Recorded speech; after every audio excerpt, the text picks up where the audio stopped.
What's up, my friends? Welcome back to the RAF Sense channel, and as you can see, I'm in a little bit of a different venue. Welcome to my kitchen. Why am I in the kitchen?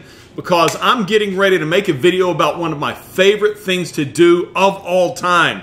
Think about this. We talk about fragrances, and you gotta admit that as I read off some of the notes like vanilla and lemon and coffee and rum, all of these things, you kind of think in the back of your mind, that sounds a little bit tasty. Well, the thing is, I think the same thing. And as you see in a lot of other videos, I actually talk when I'm in front of my bar. You see all my alcohol behind me and everything. So I got to thinking one day, what would it be like if I actually tried to take these fragrance notes and make them into drinks? I am here to tell you, my friends, I have done just that, and I'm going to share with you 5 amazing cocktails inspired by fragrances. I hope you're ready to take some notes because this is going to be fun. Let's do it!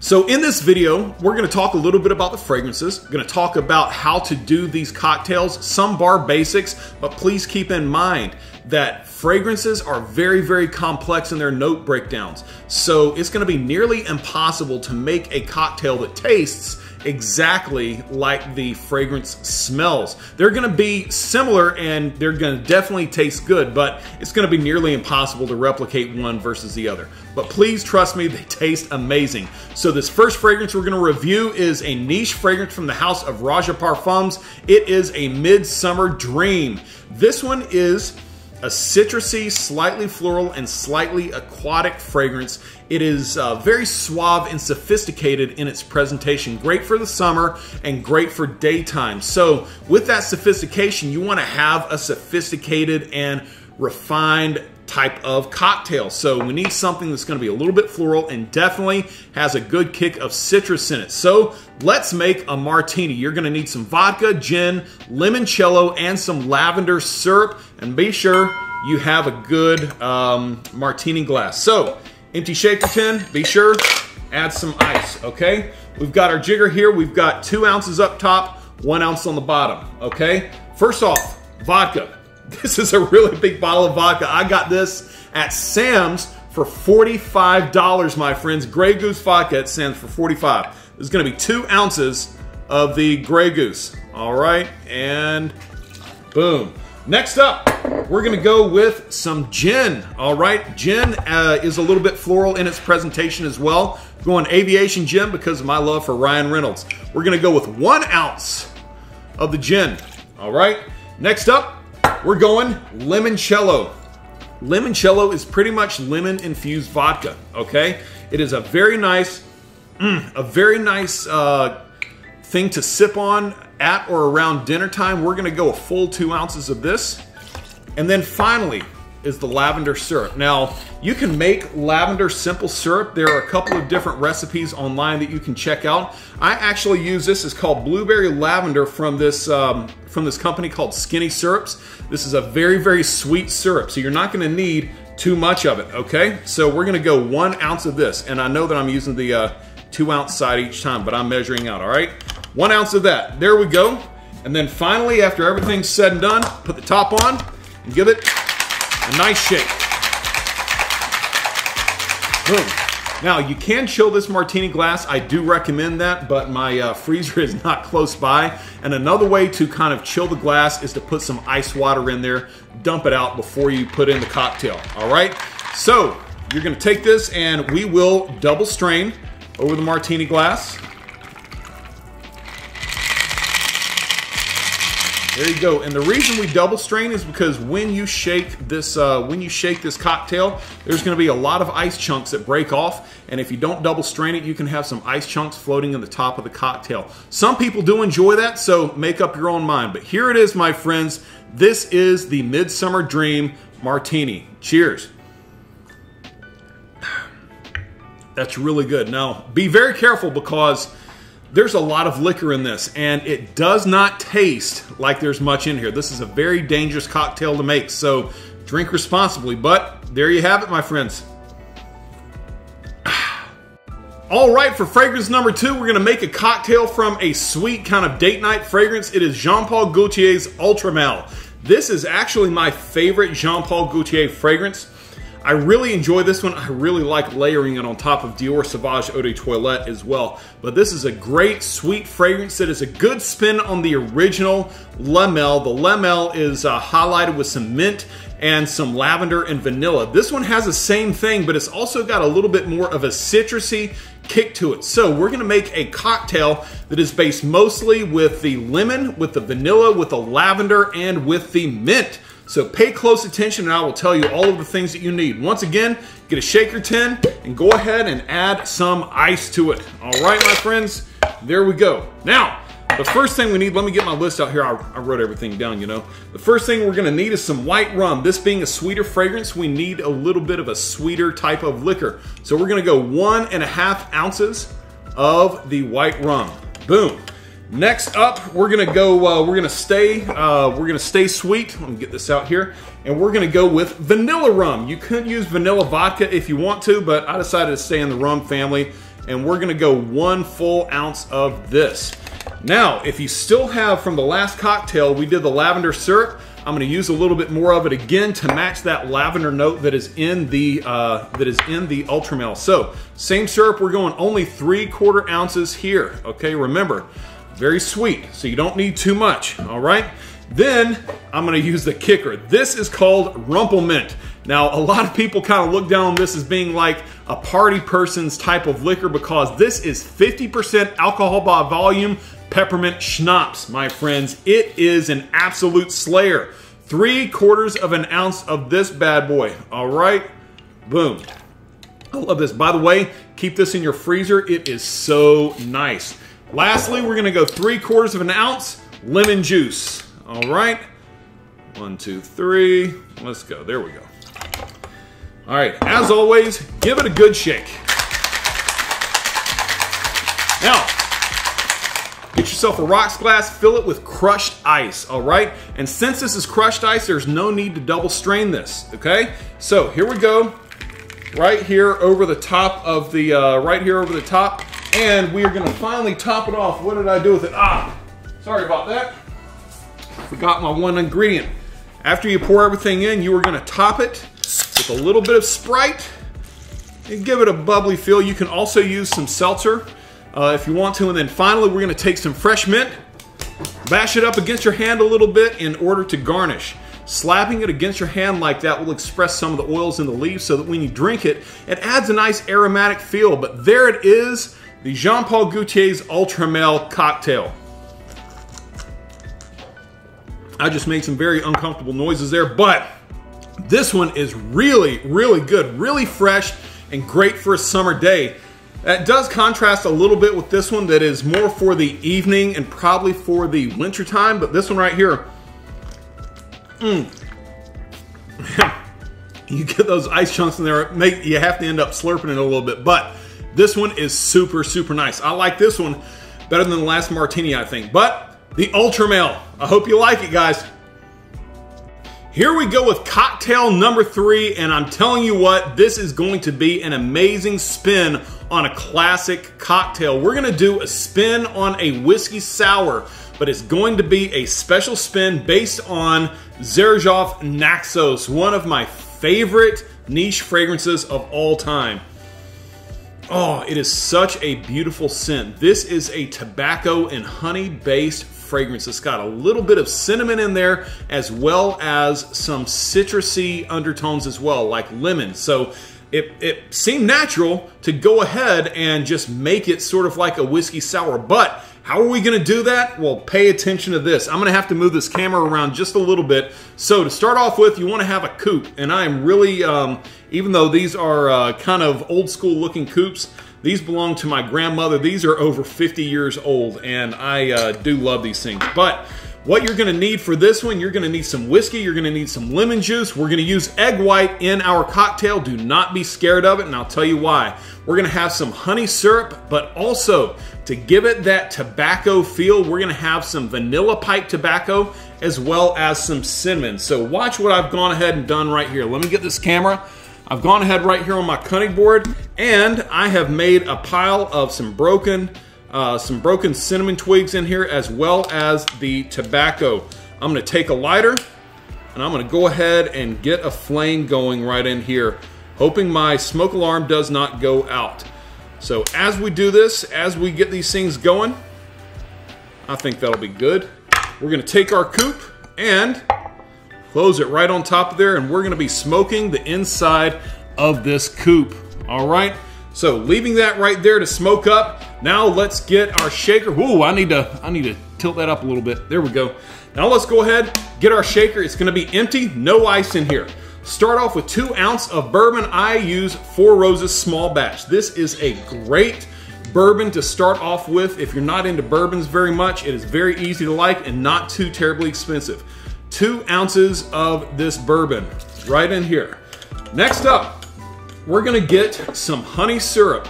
I make honey syrup by taking equal parts honey and equal parts water, putting it on the stove and stirring it ever so gently until it's right before boiling. Just as it warms up, okay, you just wanna let the water and the honey come together, and then you pour it in here. It is a great syrup. We're gonna go 3/4 of an ounce of this honey syrup right here, not even a full ounce, because this is incredibly sweet.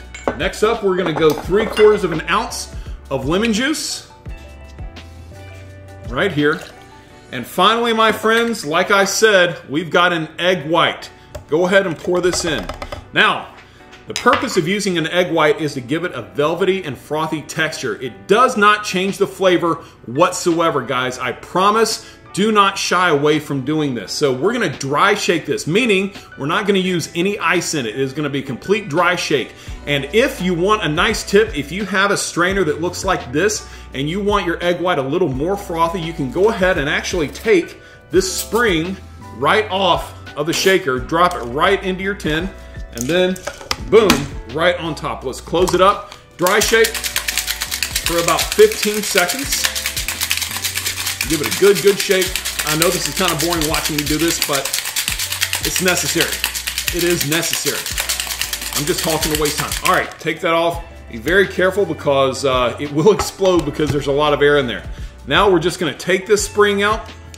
No big deal. You see all the bubbles that are in there? That's what we're kind of going for right here. Next up, go ahead, add your ice. Then we're gonna give it a second shake. There we go. All right, so now that we've given it a shake, let's take our glass right here. Oh yeah, we got a nice puff of smoke going on there. Let me see if I can angle this down a little bit. Get my fat rolls in there and everything. What we've done is this smoke has made a nice little bit of condensation in there. Gives that really nice tobacco scent, so it's not going to change the flavor too much, but it is going to give you a nice whiff of tobacco and cinnamon. We're gonna pour this straight on in here. Look at that frothy top right there, man. That's what we're going for with a proper whiskey sour. Finally, to give it a little bit of flair, we're going to have, where did they go? My Angostura bitters. I know, here they are. Angostura bitters. We're gonna cover the top, and we're gonna go just 1, 2, and 3, just like that. 3 little dots in there. Find yourself a nice toothpick and run them right down the middle of the dots. And what we have in the end is a whiskey sour that looks just like this, except it's not just a whiskey sour, it is the Naxos Sour, my friends. Cheers. This one is amazing. You're gonna love it, I promise. I love it. Let's go. Now it's time for cocktail number 4, and what the hell, let's bring some romance. We're gonna go with the amazing Date Night Gourmand Black Phantom by Killian. This is such a yummy fragrance. It smells a bit like a tiramisu. I would dare say that of all of the fragrances and cocktails in this video, this is gonna be the cocktail that tastes the most like what this fragrance smells like. So we're gonna be focusing on the notes of dark chocolate, caramel, almond, and coffee. So first off, I have an electric frother right here, and I've gone ahead and added a little bit of sweet cream to it. I'm gonna add just a little bit more. Now I'm gonna get this frothing up while I'm making the rest of the cocktail. We're gonna need this for right at the end. But if you do not have an electric frother, what you can do is take a dry shaker, add some heavy cream to it and some vanilla extract, and shake it with no ice for about 30 seconds. That should create some froth for you, okay? We're gonna go ahead and get our shaker out and let's add some ice. First one we're gonna use is Kraken. I've got some dark rum right here. You can use any type of dark rum, but we're gonna go 2 ounces of the dark rum. Next up, we have some creme de cacao. We're gonna go with 2 ounces of creme de cacao. All right, there we go. Next up, we have the coffee note, the Kahlua. We knew we were gonna pull out some Kahlua, or you can use whatever coffee liqueur you want to. 1.5 ounces of this, not the full 2 ounces, okay? Because this can be quite a strong liquor right here. Frothing is done. And then finally the almond, we've got some Disaronno. We are gonna add this amaretto, only 1.5 ounces of this one as well. All right, 1.5 ounces. Put this off to the side, close up the shaker and shake it. While we're doing this, we're gonna get our glass out. We have a nice classic martini glass. Now I have some dark chocolate syrup. I'm just gonna rim the top dark chocolate syrup, just the top, because this is going to end up dripping down just a little bit. And also, here comes the caramel note, some caramel syrup as well. Do the same, just rim the top, no big deal. All right, after we've shaken it, let's go ahead and get this out and let's put this into the glass. Right here, I'm not going to worry about double straining this because I forgot to get my strainer. That's the only reason why. Now, here comes the electric frother. I'm going to show you what I do with this. We're just going to layer this froth right here on the top. Boom. Just like this. You know what? I'm going to add a little bit more because this stuff tastes really good. Now, if you want a little bit of extra flair, if you will, if you have some hot chocolate mix, take some pinches of the hot chocolate mix and sprinkle it just right on top of the cream or of the froth, just like that. And my friends, you have an amazing looking dessert cocktail right here. This is going to be an amazing cap to a wonderful evening with your special person. Cheers. That is phenomenal. This right here is absolutely amazing. You're gonna love this. You are freaking gonna love this. Yes! So for the last cocktail on this list, I decided to use a fragrance that was recently released from one of my favorite indie fragrance companies. They are Abbott, straight from New York City. Their founder, Jose Alvarez, is actually from Guatemala. And he wanted to make a fragrance that smelled a lot and reminded him a lot of where he came from. And so they just came out about 1.5 months ago with this amazing fragrance, Papaya Isla. This has a very sweet and fruity top note of papaya, but also a very green dry down to kind of remind you of the jungles and all of the greenery that surrounds where he grew up. It is a very feminine fragrance. It kind of reminds me of some Marc Jacobs fragrances, but it smells amazing. So I'm thinking to myself, what could be very fruity on the top, but also have some greenery to it? I'm like, you know, okay, we're in Central America and everything. Let's use some agave. That's right. We're going to do a little spin on a margarita. So first off, we're going to take a dry shaker tin, and the biggest ingredient that we're going to have, you need to get a papaya. This is a papaya that I bought at the store. We're gonna slice a really nice big slice of this off right here. Let me go ahead and angle this down so you guys can see what I'm doing, okay? So we've got the papaya right here. Slice it in half and make sure that you cut out this middle section right here along with the seeds. These seeds right here taste, what did I do with my thing? There it is. These seeds right here taste a lot like nuts and mustard.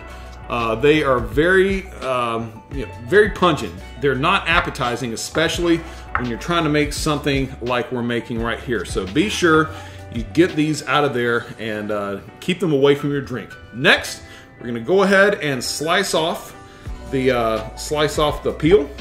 All right, make sure you get that peel all the way off there. And we got that one, and let's go with the next. All right, boom. That works. Okay, get those out of there, and let's cut this up into some bits. Not a big deal, right there. And then finally into, okay, that was not graceful, into the dry shaker tin. All right, let's get our faces back up here. Still with me, I like it. Let me angle that back down a little bit. Next up, into the dry shaker tin, get our jigger out. We are going 3/4 of an ounce agave nectar. You can usually find this in the baking area of your grocery stores or whatever. 3/4 of an ounce of agave nectar. And we are going to, here it is, we're going to actually muddle this up right here in the shaker itself. Muddling basically means mashing this stuff down and mixing it with the liquid that is already in there. All right, here we go. Got that out of the way. Next up, let's go ahead and add some ice. Boom. Tequila.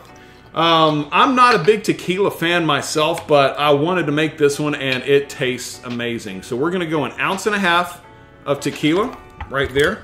And I'm getting this agave nectar all over the doggone place because that stuff is thick. I'm gonna clean that out. Okay, 1.5 ounces of tequila. Then we're gonna get some Aperol. This is kind of a dry, slightly bitter aperitif, but it does add a nice little kick. We're gonna go a 1/2 ounce, maybe 3/4 of an ounce of the Aperol, okay? We're gonna get some lime juice. We're gonna take a lime, slice it in half, and we're gonna use the juice of 1 lime. That usually yields about 3/4 of an ounce. You know, a lot of the cocktail snobs will tell you, always use fresh lime juice. I try to when I can, but I'll be honest, there's sometimes when I just don't feel like going to the store. Well, I hit the pause button by accident. Anyways, I don't feel like going to the store sometimes just to get a lime for a cocktail, man. So I do have some generic lime juice kind of laying around. Then we're gonna go with 1/2 ounce of fresh squeezed orange juice. That's so dumb. All right, orange juice, you only wanna go about 1/2 ounce of this because orange juice is kind of like pineapple juice, can be very overpowering. Then let's give this a shake. Right here, and of course I didn't get my rocks glass, so hold tight for me 1 second. Well, this has been a very amateur production, but we're just gonna roll with it, okay? You're definitely gonna wanna double strain this, okay? So make sure you have your strainer, and I'll show you why you wanna double strain this as I'm going in here, is because there's still a lot of papaya chunks kind of jammed up in here. So as you strain this, you see how it's kind of stacking up right here in my strainer. Just take your muddler or some spoon, just kind of move it around a little bit, and that liquid will end up going out. And then pour some more in, you know, just one bit right after the other bit. And once again, kind of strain this just like this. You see how much of that papaya is left up in there? It's, there's a lot, but that is where a lot of the flavor of this cocktail comes from, is that muddled up papaya.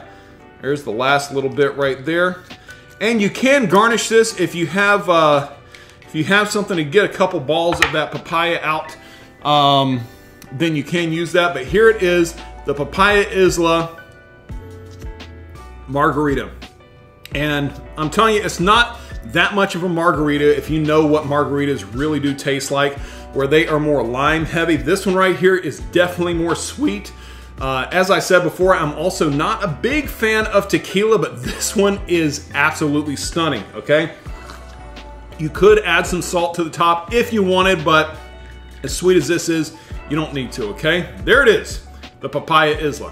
Guys, this was such a fun video to make. Thank you so much for holding tight with me and watching this thing. I hope you guys get a chance to make some of these at home, especially if you have the fragrances from which the drinks are inspired. You're gonna experience an entire new realm of awesomeness. And I will go ahead and say this because sometimes people are just gonna do it. Please, please, please drink responsibly, because I'm a pretty heavy pour guy, okay? A lot of these cocktails are very high in alcohol content, so be sure that you are very careful when drinking multiples of these.